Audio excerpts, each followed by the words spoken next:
What's good, people? It's about that time to randomly relate, reverse rants, no hate. So, listen, y'all. Devin Haney versus Regis Prograis. Y'all know I'm not big on talk. I don't really care about what fighters say they're going to do to each other. It doesn't matter.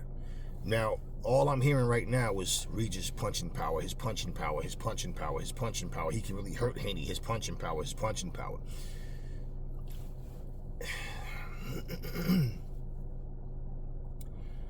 Devin Haney has very slick boxing skills, but he can't punch. He's not going to be able to keep Regis off. And Regis is going to do this and do that. Okay. We shall see, right?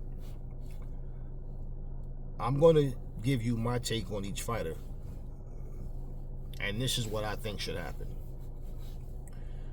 I sat back and I watched a whole lot of Regis Prograis fights. I watched Devin Haney's fights. Now the difference is going to be Devin coming up in weight. Devin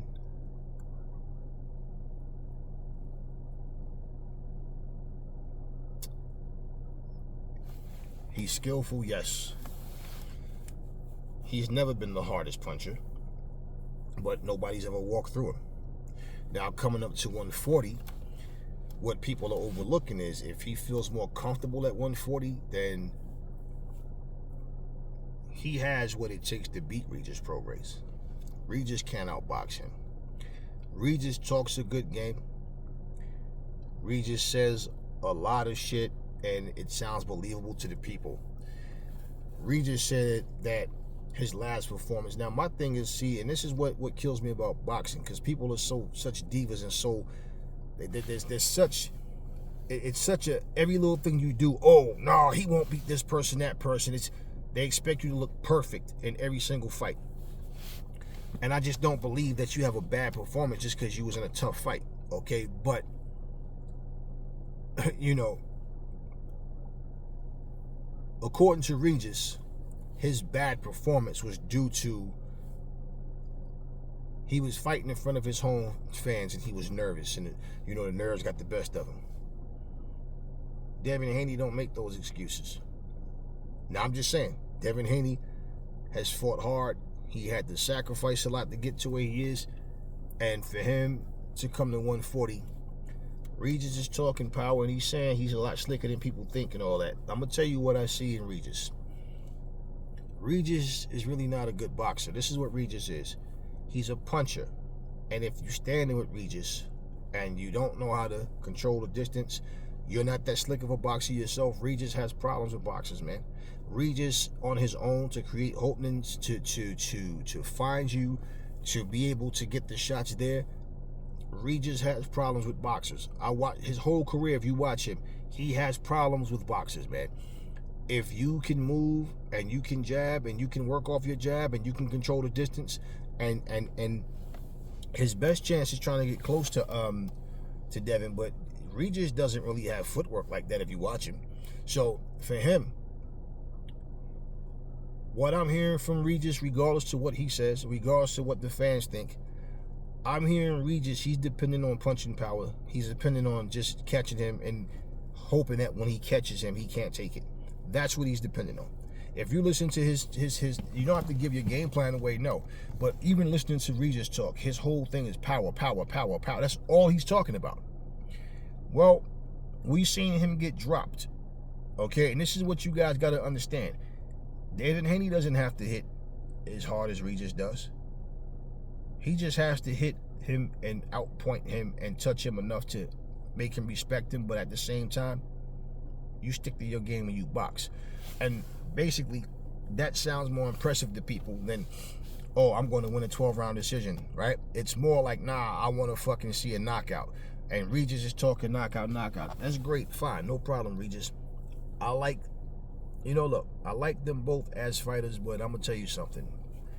If Devin's on, he's on, Regis is going to have to knock him out because Regis can't box with him. He's not good enough to box with Devin. And yeah, he has power, but Regis is flat-footed. Regis is saying he's a slick boxer. He's a lot slicker than people think, but he knows he's not as good as Devin.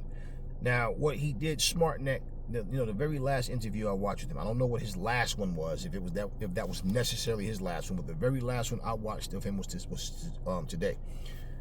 And the person that was interviewing him, it's kind of like catering to him. And do you feel like it's personal because you feel like Devin hasn't given you your respect, or the people hasn't given you respect? And or bottom line is, in that question, he said something else, but Regis ends up saying, no, look, Devin's a good fighter, man. I'm not looking for him to make mistakes or I don't care about the past. No, I'm only focused on now. I don't care about his last fight, my last fight. I'm coming to win it. So yeah, he was on point with that answer. Cause see, here's my thing about fighters. You can say that the guy you fighting is trash, he's not shit, he's not on my level, and all. It doesn't, my whole thing is, well then, why would you really want to fight somebody that's trash? So all the talking doesn't mean shit to me. But Regis needed to, in my opinion, say what he said, because let's be honest, there's nobody that Regis has fought, even when he fought Josh Taylor, there's nobody that he fought at 140 that he's getting this much attention from. So if not for Devin stepping up and coming up to 140 to fight him, Regis has never gotten any. You could look at his career and you talk to people right now about Regis Prograis, unless you are someone that took actual interest in him and watched him fight, you've never heard Regis get talked about so much. You've never seen him do so many interviews. So this is where I'm saying, when you look at what's going on, he at least he didn't make that fucking stupid mistake of, now he's saying he's gonna do this and he's gonna hurt him and all that. Yeah, but he end up giving him his props, saying that, because it's like, well then basically this is what will really make him look stupid, even worse. Because if Devin beats him and you just said, here's a motherfucker coming from 135, he can't punch, he can't hurt me, he can't beat me, he ain't shit, and then he beats you. Then stand there and go, well, I mean, man, we had to try to sell the fight, and Devin's a hell of a fight. No, so he got that out. What you never heard Devin Haney say was, oh, Regis is not a good fighter. So this is what, it's funny, because when people, if you notice, whether it was Cambosis, all these people, when they fight Devin, they always speak with such a hatred, like they have such a hatred or bitterness towards Devin, and they go in and get their ass whooped. And it's like, maybe you're hoping that your words can intimidate him, scare him into thinking like, man, this dude's gonna try to kill me. People talking all this goofy shit, but it's like, oh, Dev's scared because he quiet. He's scared. He went up to 140 to fight the fucking man. What scared of what? What do y'all? It makes me like really, when you, well, nah, really, it really doesn't. Because when you guys talk, it's kind of like some of these fucking people talk is like, okay, man is scared because he's not engaging in bullshit. Well, you obviously haven't been watching Devin, because truthfully, Bill Haney is the one who really does the talking for Dev. Dev is training and focused on getting better. He's not focusing on, he'll have his interviews here and there in the gym and stuff, and but if you listen to Dev don't really go at fighters like that. He responds to fighters that say shit about him, in a negative light, but like Devin doesn't really just come out and say shit about people. His father's the one that does. He's the mouthpiece of the duo. It's not Dev. So for, when Regis is like, yeah, y'all some bitches, man, I hated some bitches, right? It's funny because it's like he's saying that, okay, cool, but now the fight's here. So for the people that's repeating this shit, it's like, okay, he's scared, but yet they're fighting. Look, it had nothing to do with Devin Haney, with Regis Prograis, all this. I'm saying this. All of that, oh, I was under the bright lights, I was in my hometown. Look, I saw Evander Holyfield fight in Atlanta, Georgia against Burt Cooper. He went in there and went for the knockout, and he was hitting Burt Cooper with uppercuts. I never seen a motherfucker get hit with that many uppercuts in one fucking fight. He was lighting his ass up with them uppercuts, and Burt just wouldn't go down. He finally dropped him. I think he dropped him with a body shot. But he finally dropped him, and, he got back up, but he dropped Holyfield in that fight as well. I'm not going to say it was a bad performance. Burt Cooper was a tough motherfucker. Holyfield went in and just went for the KO. And a lot of times when you go for the KO, you get a little complacent with how you doing shit and you wind up getting caught. And that's what happened to Holyfield. So I didn't feel like it was a bad performance. But people would say, if this motherfucker got dropped by Burt Cooper, what the fuck you think Tyson gonna do? I saw Holyfield try to take out Bobby Ches, and he couldn't knock him out. You understand what I mean? And Bobby Ches, included Bobby Ches, and the fucking other people would say, if he couldn't take me out, what's he gonna do against Tyson? He tried to take my head off. What's he gonna do against Tyson? And everybody was, Tyson gonna do this. Tyson's punching power. His punching power. What happened when he got in there and fought?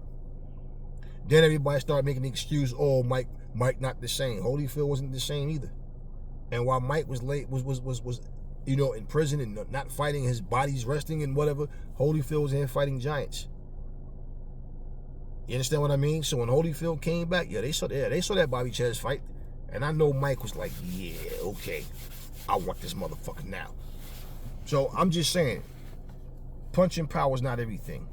And also, because you fight in front of your home crowd, no, let's not make excuses, man. Like, you just went in there, you got dropped in that fight, and he admitted, I respect Regis for admitting he got dropped in the fight. It was a fucking knockdown. Yeah, he got dropped. Remember, he grabbed the dude and fell. Yeah, he got knocked down. People keep sleeping and talking about, I don't know what it is with motherfuckers. They say the same shit about Clarissa Shields. Oh, she can't punch, yet she go in there and wipe the floor with all her opponents. Devin Haney, look, the man has been winning fights all his career without being the hardest puncher or even one of the hardest punchers in the division. All of this fucking talk, and you know what would be worse for Regis? What if all of a sudden he gets knocked out by Dev? What up? Whether it was TKO, whether it's an actual knockout, what if? Wilder said the same thing about Fury. He can't punch. He can't. Who the fuck has he been knocking out? This pillow-fisted motherfucker, blah, blah, blah, blah. And he depended on his power.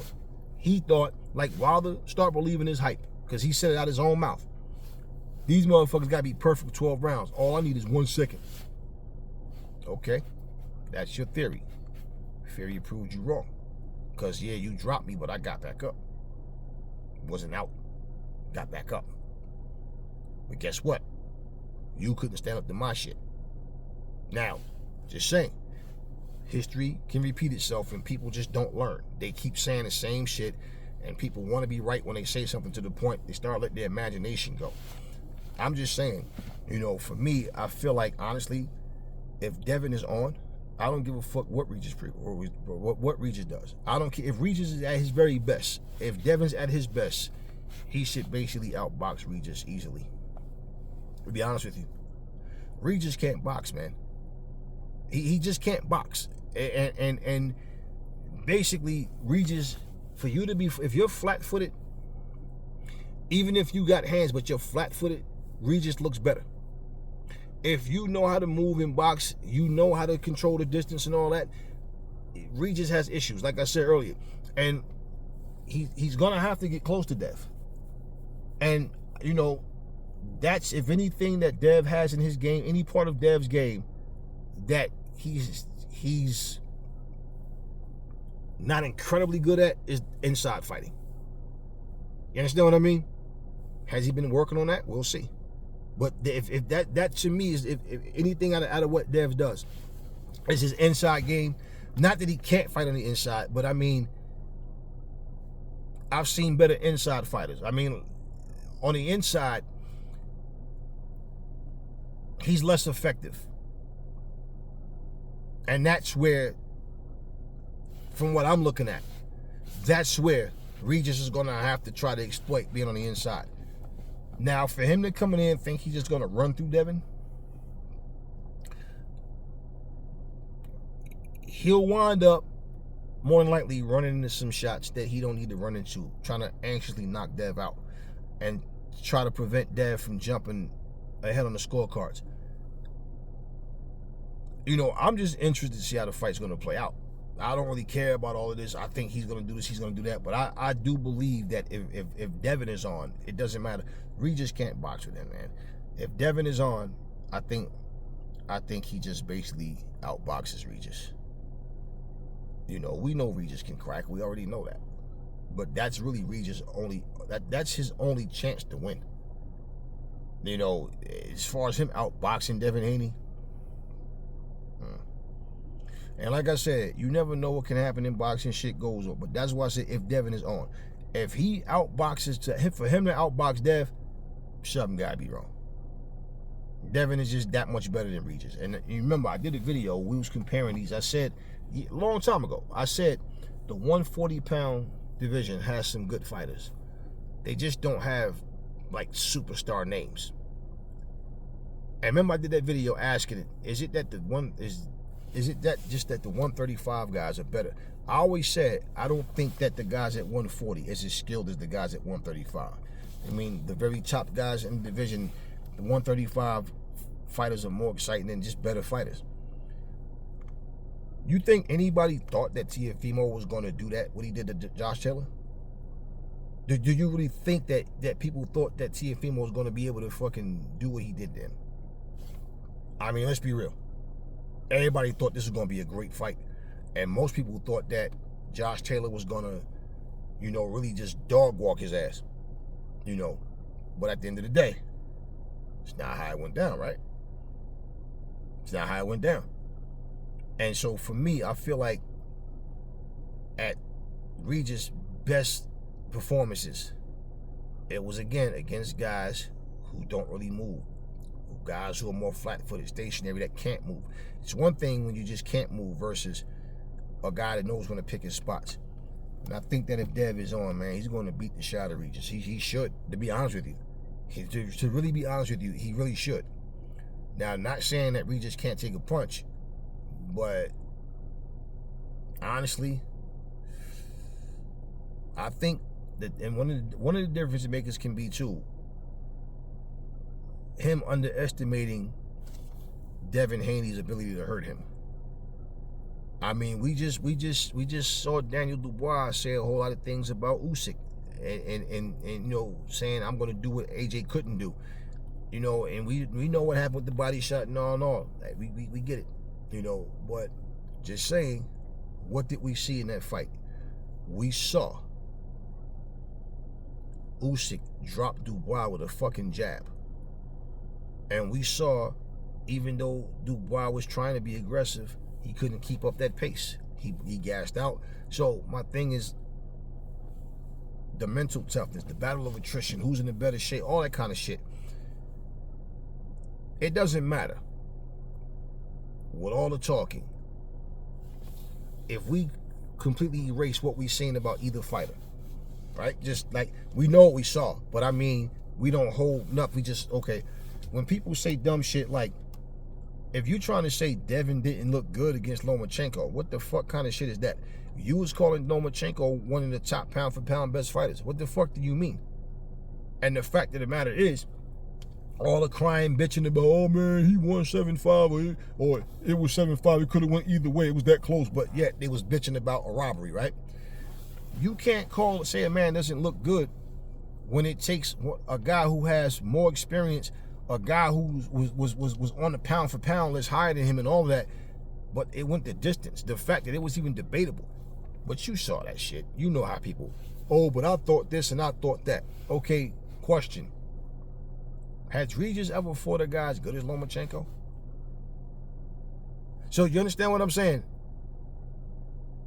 Josh Taylor was a good fighter. But Teofimo showed you. Look at the level, the difference of the levels. Let's just look at that shit. Look at what happened when they fought. And so you gotta look and think, like, guys look real good against certain styles. They look good with a certain level. But then here's a guy, and the whole question always when a guy's moving up is, can they take the power of the bigger guys? I'm telling you, like I said, if they're both on, I go with Haney. I just don't care about what Regis is capable of doing. Regis' punching power is the difference maker. That's what he's relying on. And as far as him trying to outbox Devin, he's going to lose that battle. He can't box with Devin. And if you go look at that fight with Lomachenko and Haney, and you look at Regis' last fight, and you think for some stupid reason that Haney looked bad in that fight, or for some stupid ass reason you overlook how Regis looked in his last fight, and you want to believe this bullshit about the fucking lights and I was in my hometown and what? So wait, do you think you would have did better if you was in that guy's hometown? You got the support, the energy's on your side, you got the roar of the crowd, and all of a sudden that hurts you? Come on, y'all. Be smarter than that. Be smarter than that. Regis just showed you in that fight against that guy, he's not as good as people thought that he was.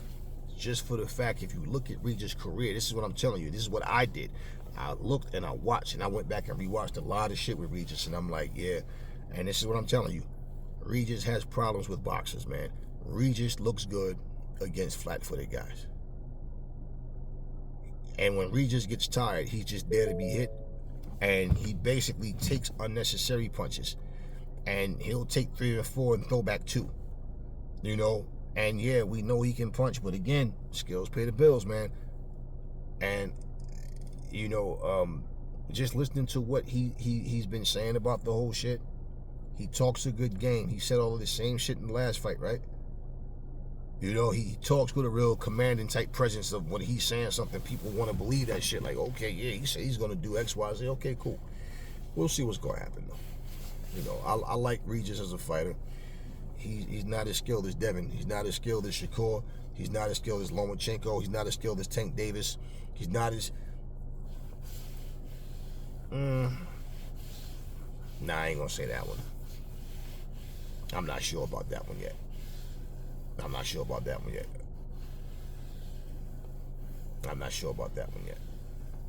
But at the same time, yeah, those guys I just named, he's not even as skilled as Kambosos. He's a rugged type guy that comes forward, but Regis is not a quick thinker, man. Like, ring IQ wise, he's decent. He's tough. He has a good punch, and he wants to fight. You know, but in terms of pound for pound, I don't think Regis is on anybody's pound for pound list. And in terms of skill for skill, he's not a Devin Haney. You know, so it's like, if he can't land that punch to get Devin out of there, then what is he gonna do? Like, he's saying, what's gonna happen when Dev's trying to jab and box and move and it don't work? Yeah, but you don't have any footwork, Regis. You don't have any footwork. You're flat-footed yourself. You have a problem with boxers that can move. You've shown that. And at the end of the day, Dev didn't get where he got to by luck, man. So just saying, you never know what can happen in the fight. But I'm saying, if Devin Haney's on, the best thing that can happen for Regis, from what I'm seeing with both guys, skill for skill, that if he just happened to catch Dev with something, can actually get him out of there. But as far as that goes, is it a guarantee that Dev's going to go down? And let's say if he knocked him down, is it a guarantee that he's not going to get up? Now, can this shit happen? Hey. But again, we've seen guys that was considered pillow-fisted wind up knocking out the guy that was supposed to be the big puncher. So, anyway, never fall in love with lies. Remember, the truth brings hate out of people, and I will catch y'all on the next video.